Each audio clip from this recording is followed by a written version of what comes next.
Hello दोस्तों, स्वागत है आप सभी का। दोस्तों आज का डिक्टेशन दैनिक जागरण की संपादकीय का है, ठीक है, जो कि 90 शब्द प्रति मिनट की गति से होने वाला है। आप लोग तैयार रहिए अपनी स्टेनो पेंसिल और नोटबुक के साथ, ठीक है। तो अगले कुछ ही क्षणों में डिक्टेशन शुरू हो जाएगा। तो आइए शुरू करते हैं डिक्टेशन। 3, 2, 1 स्टार्ट। अपनी स्वतंत्रता के 75 वर्ष पूरे कर हम एक ऐसे नए कालखंड में प्रवेश करने जा रहे हैं जहां चुनौतियों के साथ असीम संभावनाएं हमारे भाग्य का निर्धारण करने के लिए प्रतीक्षारत हैं। हमें न केवल यह सुनिश्चित करना होगा कि इन संभावनाओं के अनुरूप ही आगे बढ़ें, बल्कि यह भी कि अपने अधिकारों को लेकर हम जितने सजग हैं उतने ही कर्तव्य के लिए भी हों। ऐसा करके ही हम उन सभी लक्ष्यों को प्राप्त कर सकते हैं जो अब कहीं अधिक निकट और आसान दिख रहे हैं। यह एक तथ्य है कि भारत अब एक बलशाली और वैभवशाली राष्ट्र है। विश्व समुदाय के बीच भारत की प्रतिष्ठा भी बढ़ी है और महत्ता भी।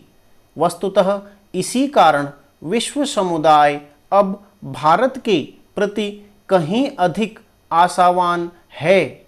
यह सहज सामान्य बात नहीं कि विश्व के प्रमुख राष्ट्र अब प्रत्येक अंतर्राष्ट्रीय मामले में भारत का सहयोग और समर्थन लेना आवश्यक समझते हैं।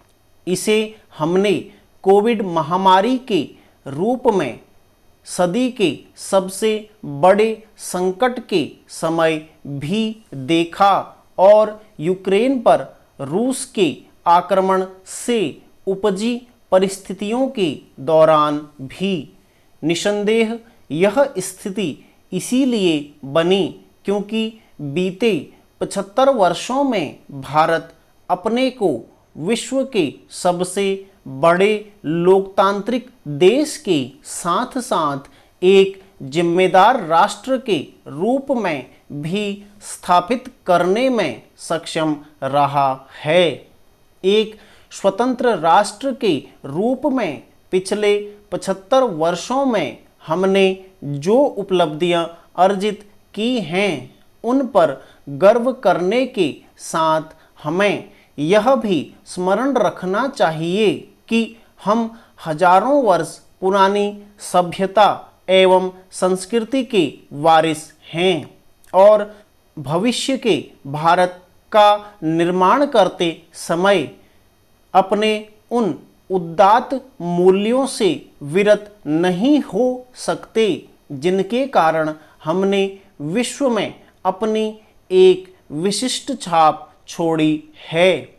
अब वे सपने साकार होते दिख रहे हैं जो राष्ट्र निर्माताओं ने देखे थे और जिनसे आज की हमारी पीढ़ी भी प्रेरित है। किसी व्यक्ति और समाज की तरह राष्ट्र के समक्ष कुछ चुनौतियां सदैव उपस्थित रहती हैं।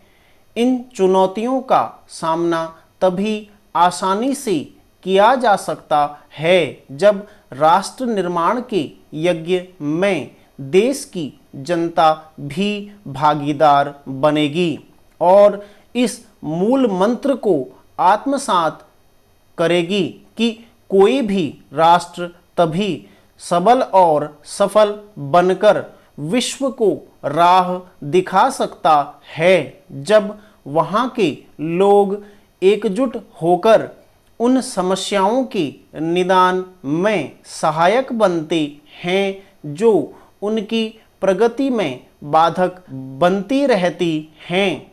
कोई भी देश हो, सब कुछ सरकार नहीं कर सकती। यह बात विश्व के अन्य देशों की तरह से भारत पर भी लागू होती है। ऐसे में आम जनता को अपने दायित्वों के निर्वहन के प्रति सक्रिय होना ही होगा। वास्तव में तभी स्वच्छ भारत और आत्मनिर्भर भारत सरीखे अभियान सही तरह से अंजाम तक पहुंच सकते हैं। हम भारत के लोगों के मन में राष्ट्र के प्रति समर्पण भाव न केवल होना चाहिए बल्कि वह दिखना भी चाहिए। इस क्रम में सभी लोगों को यह आभास होना चाहिए कि राष्ट्र के उत्थान में हर व्यक्ति का योगदान आवश्यक होता है, फिर वह चाहे कोई श्रमिक हो अथवा उद्योगपति। निश्चित रूप से हम अभी भी अशिक्षा और गरीबी जैसी समस्याओं से जूझ रहे हैं, लेकिन आज यह कहीं अधिक भरोसे के साथ कहा जा सकता है कि हम इन सभी समस्याओं से पीछा छुड़ाने के कहीं अधिक करीब पहुंच चुके हैं। जिस तरह हमें गरीबी, अशिक्षा और अन्य समस्याओं से पार पाना है, उसी तरह भ्रष्टाचार से भी। भ्रष्टाचार दीमक की तरह राष्ट्र को न केवल खोखला कर रहा है बल्कि उसके उत्थान को रोकने का भी काम कर रहा है। भ्रष्टाचार को समाप्त करने के लिए जितनी जिम्मेदारी शासन प्रशासन की है, उतनी ही आम नागरिकों की भी। यदि आम नागरिक यह ठान लें कि भ्रष्टाचार का समूल नाश करना है, तो ऐसा किया जाना असंभव नहीं। जिस तरह देश की नीति नियंताओं को उन शक्तियों से सावधान रहने की आवश्यकता है जो देश की आंतरिक सुरक्षा और सद्भाव को क्षति पहुंचाने के लिए नित नए कुचक्र रचती रहती हैं, उसी तरह आम लोगों को भी ऐसी शक्तियों से सावधान रहना होगा। वास्तव में इन शक्तियों को आम नागरिकों की एकजुटता और सजगता ही पराजित कर सकती है। यह कठिन कार्य नहीं, बशर्ते देश का हर नागरिक यह संकल्प ले कि उसे राष्ट्रीय हितों की रक्षा को सर्वोच्च प्राथमिकता देनी है। देश के सभी नागरिकों में इस भाव की व्याप्ति ही आज़ादी का अमृत होगी। स्टॉप।